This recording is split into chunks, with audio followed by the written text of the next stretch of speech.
Hello students, welcome to your channel Students Abode. In today's lecture, we will be learning about the basic concepts of management. So without any further delay, let's move on to the introduction. As we know that management is not a concept which is only limited to books, but it is a concept that we apply in our daily lives and on a daily basis. You must be thinking how? Well, this can be explained with the help of an example. If we consider an example of a student, then in a student's life, time management plays a very crucial role.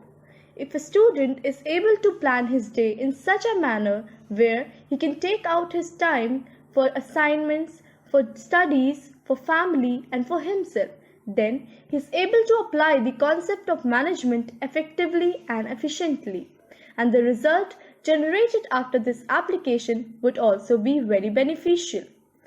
So till now, through this example, we have understood that management is a concept that we actually are using in our daily lives in our daily activities, but unknowingly. So अगर हम देखें तो हम ultimately हम वो सारे functions जो management में नेसेसरी होते हैं like planning, organizing, staffing, directing और कंट्रोलिंग, वो हम अपनी डेली लाइफ में अप्लाई कर रहे होते हैं. लाइक अगर हमने कोई भी टास्क को स्टार्ट किया तो हम पहले उसे प्लान करते हैं, देन हम उसे ऑर्गेनाइज करते हैं, ऑर्गेनाइजिंग परफॉर्म करते हैं उस पर, देन हम उसको के लिए अगर स्टाफिंग की ज़रूरत होती है तो हम स्टाफिंग भी करते हैं, यानी अगर हमें किसी की हेल्प की ज़रूरत होती है तो हम किसी को स्टाफ करते हैं, डायरेक्ट करते हैं कि वो प्रॉपरली हो रहा है या नहीं. मान लीजिए वो फर्स्ट टाइम पे अगर उसमें एरर आ गई, then we again do it by motivating ourselves, no we can do it. तो इस तरह हम डायरेक्ट करते हैं उसको. Fifth is control. After finishing the work हम उसे पूरा एनालाइज करते हैं कि जो हमने एक्सपेक्टेड रिजल्ट था उसके मुकाबले हमारा जो प्रेजेंट रिजल्ट है क्या वो मैच कर रहा है. अगर वो मैच कर रहा है देन हम तो बढ़िया है, बट अगर इन केस कोई इशू आता है या कोई प्रॉब्लम आती है, जो डेविएशन आता है, हम उसे देखते हैं, देन हम उसके अकॉर्डिंग करेक्टिव एक्शंस लेते हैं. तो अल्टीमेटली हम मैनेजमेंट के कॉन्सेप्ट को डेली अप्लाई करते रहते हैं अपनी हर एक्टिविटी में. कोई भी टास्क होगा आप उसमें अल्टीमेटली मैनेजमेंट अप्लाई कर रहे होगे. बट जब हम इन्हीं सारे वर्ड्स को, that is planning, organizing, staffing, directing and controlling, जब इन सब वर्ड्स को हम एक कंबाइन करके एक ग्रुप फॉर्म में, एक सेंटेंस में डाल देते हैं, एक डेफिनेशन फॉर्म में बताते हैं, देन यही सारी चीज़ें हमें एक सब्जेक्ट की तरह मिलती हैं. देन यही सारी चीज़ें हम या तो एक चैप्टर में पढ़ेंगे या हम किसी सब्जेक्ट में पढ़ेंगे. सो मैनेजमेंट कोई भी रॉकेट साइंस नहीं है जो सिर्फ आप सब्जेक्ट्स में या बुक्स में या क्लासेस में या किसी कोर्स में ही पढ़ोगे, बट इट इज़ समथिंग जो कि हर कोर्स के लिए या हर स्ट्रीम के लिए बहुत ही क्रूशियल होती है, बहुत ही इंपॉर्टेंट होती है. और ये हर इंसान के लिए बहुत ज़रूरी है कि वो मैनेजमेंट को समझे. मैनेजमेंट को कॉन्सेप्ट को थ्योरी से समझने की ज़रूरत नहीं है. ये बहुत ही रियल लाइफ कॉन्सेप्ट है जो हमें अपनी रियल लाइफ में भी अप्लाई करना चाहिए, चाहे आप किसी स्ट्रीम के हो, चाहे आप कोई भी जॉब कर रहे हो. सो ये तो बात होगी real life application of management की. अब अगर हम चलते हैं कि थियोरेटिकल एस्पेक्ट्स पे हम मैनेजमेंट से क्या समझते हैं. So in this slide we have written that management is an art of getting work done through others in an organization. So अभी तक जो हम मैनेजमेंट के बारे में पढ़ रहे थे वो बहुत इनफॉर्मल था, राइट, क्योंकि हम उसमें वहाँ पर किसी पर्टिकुलर ऑर्गेनाइजेशन के लिए हम काम नहीं कर रहे थे. वहाँ हम क्यों काम कर रहे थे, वहाँ काम कर रहे थे हम अपने पर्सनल ऑब्जेक्टिव्स को अचीव करने के लिए. बट जब आप किसी ऑर्गेनाइजेशन में जाते हैं तो वहाँ आपका मेन एम होता है ऑर्गेनाइजेशनल ऑब्जेक्टिव को अचीव करना. आपका जितने भी एफर्ट्स होते हैं या आपके जितने भी कंबाइंड एफर्ट्स होते हैं वो सिर्फ इसलिए होते हैं ताकि हम एक ऑर्गेनाइजेशन का जो ऑब्जेक्टिव है, जो गोल है, हम उसे अचीव कर सकें. तो वहाँ जो मैनेजमेंट परफॉर्म होता है वो बहुत ही सीक्वेंस्ड मैनर में होता है, वो बहुत ही फॉर्मल मैनर में होता है, राइट. बट जो आप अपनी डेली लाइफ में मैनेजमेंट परफॉर्म कर रहे हो वो आप सिर्फ पर्टिकुलर अपनी पर्सनल ऑब्जेक्टिव को अचीव करने के लिए अप्लाई करते हो. लाइक फॉर अ स्टूडेंट, अगर उसका पर्सनल ऑब्जेक्टिव क्या होगा कि एक दिन में मैं ये सारी एक्टिविटीज़ को प्रॉपर टाइम दूँ ताकि मैं पूरा कंटेंट में सेटिस्फाइड रहूँ कि हाँ मैंने ये काम को कंप्लीट किया या मेरा असाइनमेंट कंप्लीट हो गया. तो ये क्या है, ये इसका पर्सनल ऑब्जेक्टिव है और एक वो सर्टेन लेवल पे है. बट जब आप किसी ऑर्गेनाइजेशन में हो एज अ मैनेजर और आपसे अगर बोला गया ऑर्गेनाइजेशनल ऑब्जेक्टिव को अचीव करने के लिए, तो अगर आपकी ऑर्गेनाइजेशन में मैनेजमेंट ही नहीं होगा, अगर आपकी ऑर्गेनाइजेशन में चीज़ें प्लान्ड नहीं होंगी, या स्टाफिंग नहीं होगी, या चीज़ों को आप डायरेक्ट नहीं करोगे अच्छे से, उनका बार बार रियलाइजेशन नहीं करोगे कि हाँ ये एरर आ रही है, हमें इस पर अगेन वर्कआउट करना है, देन वो चीज़ें प्रॉपरली उसका आउटपुट आएगा ही नहीं। सो आप अगर मैनेजमेंट में हो तो ये आपके लिए बहुत ज़्यादा नेसेसरी बन जाता है कि आपको management as a concept apply करना ही है। अब यहाँ हमने पढ़ा कि it is an art of getting work done through others in an organization. So suppose आप अगर सुपीरियर हो और आपको अपने सबॉर्डिनेट से आप काम कैसे ले रहे हो, ये होता है आपका मैनेजमेंट। ठीक है। सो अगर फॉर एग्जांपल अगर हम देखें, आपको 20,000 शर्ट्स अगर एक दिन में अगर 20,000 शर्ट्स आपको सेल करनी है, राइट, तो now it is your creativity, it is your management that how you distribute the amount of shirts to be sold by a particular person in a manner that no employee is pressurized. आप ये नहीं कर सकते कि अगर आपकी 4 की team है और आपसे बोला गया कि 20,000 शर्ट्स को सेल करो, तो आप ये नहीं कर सकते किसी एक इंसान को टोटल 15,000 शर्ट्स तुम सेल करो। No, this is the way कि आप किसी इंसान को प्रेशराइज कर रहे हो। सो आपका मैनेजमेंट कुछ ऐसा होना चाहिए कि आपके एम्प्लॉयज भी सेटिस्फाइड रहे और आपके मैनेजमेंट भी सेटिस्फाइड रहे। सो अगर हम इन दोनों चीज़ों को कंसिडर करें तो ये दोनों चीज़ सिर्फ बुक्स में कॉन्सेप्ट पढ़ने से आप नहीं कर सकते हो। ये दोनों चीज़ें आप अपनी लाइफ में या अपने ऑर्गेनाइजेशन में, करियर में सिर्फ उसी टाइम पे अप्लाई कर सकते हो जब आपके अंदर क्रिएटिविटी हो। दैट इज़ वाई हमने यहाँ पे लिखा है मैनेजमेंट इज़ एन आर्ट। अब हम इसे आर्ट क्यों बोल रहे हैं? क्योंकि ये जो पूरा कॉन्सेप्ट है वो सिर्फ एक वर्ड पे टिका है, दैट इज़ अ क्रिएटिविटी। अगर आप क्रिएटिव ही नहीं होगे, अगर आपको पता ही नहीं होगा कि सामने वाले इंसान से आप काम कैसे करवा सकते हो, तो फिर आप मैनेजमेंट को प्रॉपरली कैरी फॉरवर्ड कर ही नहीं पाओगे। बट अगर सेम टाइम आपको पता है अगर 20,000 शर्ट्स बेचनी है आपको और 4 लोगों का ग्रुप है, आपने 5,000 डिस्ट्रीब्यूट कर दी, तो इससे क्या हुआ, किसी एक इंसान पे प्रॉपर प्रेशर भी नहीं आया और आपने वर्क को प्रॉपरली डिस्ट्रीब्यूट किया। आपने वर्क को प्लान किया कि हाँ 5,000 एम्प्लॉय ए सेल करेगा, 5,000 बी सेल करेगा, 5,000 सी एंड 5,000 डी। सो ये क्या हुआ, ये प्लान हुआ। आपने शर्ट्स को प्रॉपरली ऑर्गेनाइज किया, क्योंकि 20,000 शर्ट थी, हमें 4 लोग थे, तो यानी ये 4 लोगों की स्टाफिंग हुई। आपने टाइम टू टाइम उस चीज़ को मॉनिटर किया, हाँ प्रॉपर हो रहा है, या कोई एम्प्लॉय डीमोटिवेट हो रहा है, मान लो उससे एक दिन में वो शर्ट्स नहीं सेल हो रही है, आपने उसे मोटिवेट किया कि हाँ यू कैन डू इट, और अगर आज सेल नहीं हुई तो क्या हुआ, नेक्स्ट डे होगी, तो आपने उन्हें डायरेक्ट किया। Then at the same time जब सेलिंग हो रही थी तो आपने कंटिन्यूसली उसको within 2 days to 3 days आपने उसे मॉनिटर किया कि कहीं कोई डेविएशन तो नहीं आ रहा है, कोई एरर तो नहीं आ रही है, और अगर आ रही है तो आपने उसके लिए करेक्टिव एक्शंस लिए। यानी आपका जो एक्सपेक्टेड आउटपुट था, फॉर एग्जांपल 20,000 को सेल करने के लिए आपने सोचा था हम विद इन 7 days सेल कर देंगे, राइट।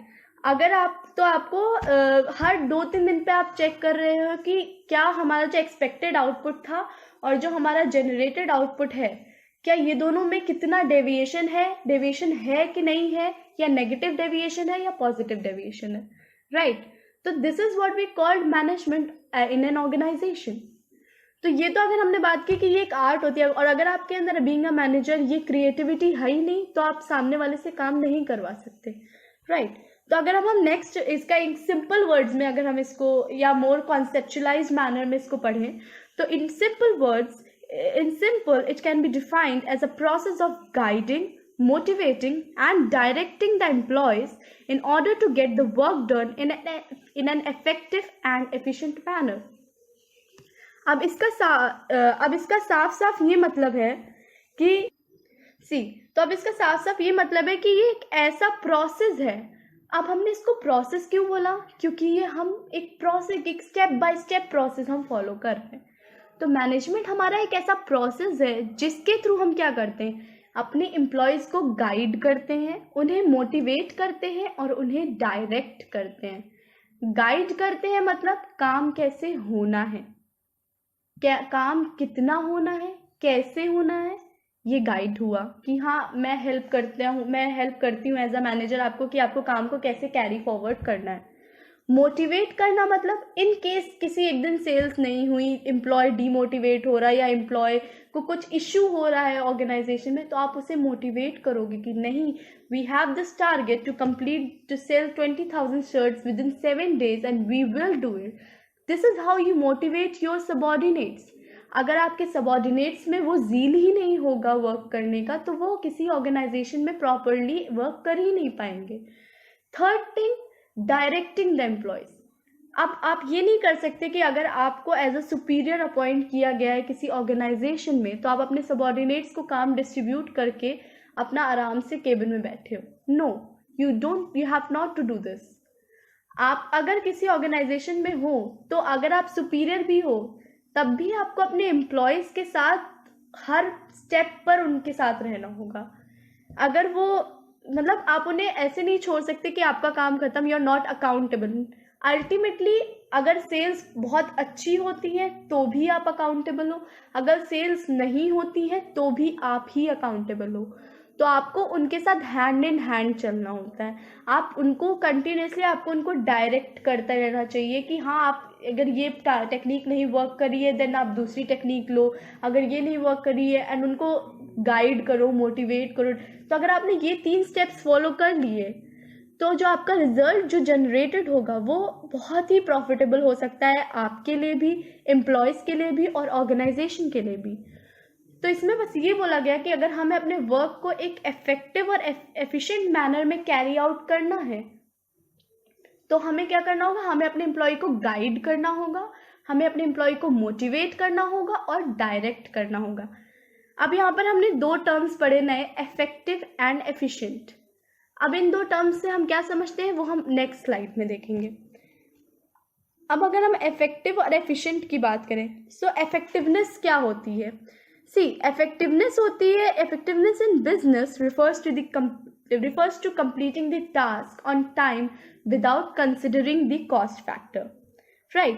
तो यहाँ बोला गया है कि जो इफेक्टिवनेस होती है किसी भी वर्क की, वो क्या होती है कि हमें जो काम दिया गया है हम उसको एक गिवन टाइम के अंदर कंप्लीट करें और उसमें हम कॉस्ट फैक्टर को कंसिडर नहीं करते. राइट? और इसका जो मेन ऑब्जेक्टिव होता है वो क्या होता है कि हमें अपने काम को एक गिवन टाइम फ्रेम है, उसी टाइम फ्रेम में कंप्लीट करके रखना है. कॉस्ट का इन्वॉल्वमेंट, यहाँ मैं ये नहीं कह रही हूँ कि कॉस्ट ऑब्वियसली इन्वॉल्व होगी, बट हम कॉस्ट की कोई लिमिट नहीं सेट करते. तो यहाँ जो भी एक्टिविटीज़ परफॉर्म्ड होती हैं वो कॉस्ट इफेक्टिव कहीं से नहीं होती हैं.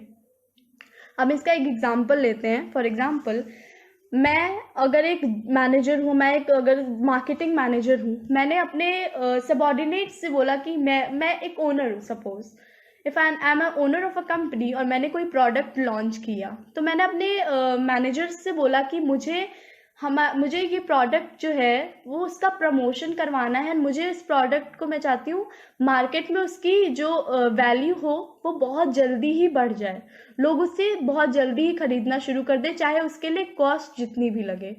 राइट? तो मैंने अपने मैनेजर से बोला कि आप कोई भी एडवर्टीजमेंट यूज़ करो, चाहे आप टीवी के थ्रू एडवर्टीजमेंट करवाओ, ब्रोचर्स निकलवाओ, आप लकी ड्रॉज करवाओ या वेरियस जो भी एडवर्टीजमेंट प्रमोशनल टेक्निक्स होती हैं आप यूज़ करो. कॉस्ट इशू नहीं है बट टाइम इशू है. तो मैं चाहती हूँ कि आप विद इन 4 to 5 days मेरा प्रोडक्ट अगर लॉन्च हुआ है तो मेरा प्रोडक्ट बहुत हाई लेवल पे हो. तो इससे मैं क्या कह रही हूँ, इससे मैं कह रही हूँ मेरे काम को आप इफेक्टिव मैनर में करो, एफिशिएंट मैनर में मत करो, इफेक्टिव मैनर में करो. ठीक है? तो यहाँ हमने क्या किया, यहाँ हमने कॉस्ट को कंसिडरेशन ही नहीं दिया, यहाँ हमने सिर्फ टाइम को कंसिडरेशन दिया. हमारे लिए टाइम ज़्यादा इम्पॉर्टेंट था यहाँ पर. अगर हम अब एफिशिएंसी की बात करें, तो एफिशिएंसी में क्या होता है, efficiency in business refers to completing the task considering the cost by ignoring the time factor. Right?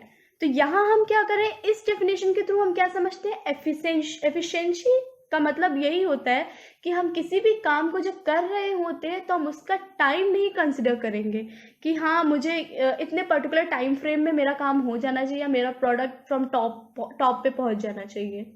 नहीं, वहाँ हम सिर्फ कॉस्ट फैक्टर कंसिडर करेंगे. अब जैसे हम सेम एग्जांपल अगर हम लें कि मैंने बोला मेरा प्रोडक्ट है, आप उसे लॉन्च करिए, और बट मैं चाहती हूँ कि मेरे प्रोडक्ट में जो टेक्निक्स हो वो बहुत ही कॉस्ट इफेक्टिव हो, राइट। तो जो भी आप प्रमोशनल टेक्निक्स यूज़ करें वो बहुत कॉस्ट इफेक्टिव हो, उसमें ज़्यादा पैसा नहीं लगे, भले ही प्रोडक्ट ग्रो होने में टाइम लगेगा, लेकिन मुझे कॉस्ट इफेक्टिव टेक्निक्स यूज़ करनी है। तो इससे क्या होगा कि मेरा प्रोडक्ट धीरे धीरे आगे बढ़ेगा, मुझे तुरंत नहीं पहुंचाना है अपने प्रोडक्ट को, धीरे धीरे पहुंचाना है। तो यहाँ मैं क्या करूँ, यहाँ मैं कॉस्ट को ज़्यादा प्रेफरेंस दे रही हूँ, टाइम को कम प्रेफरेंस दे रही हूँ। तो this is what's the difference between effectiveness and efficiency.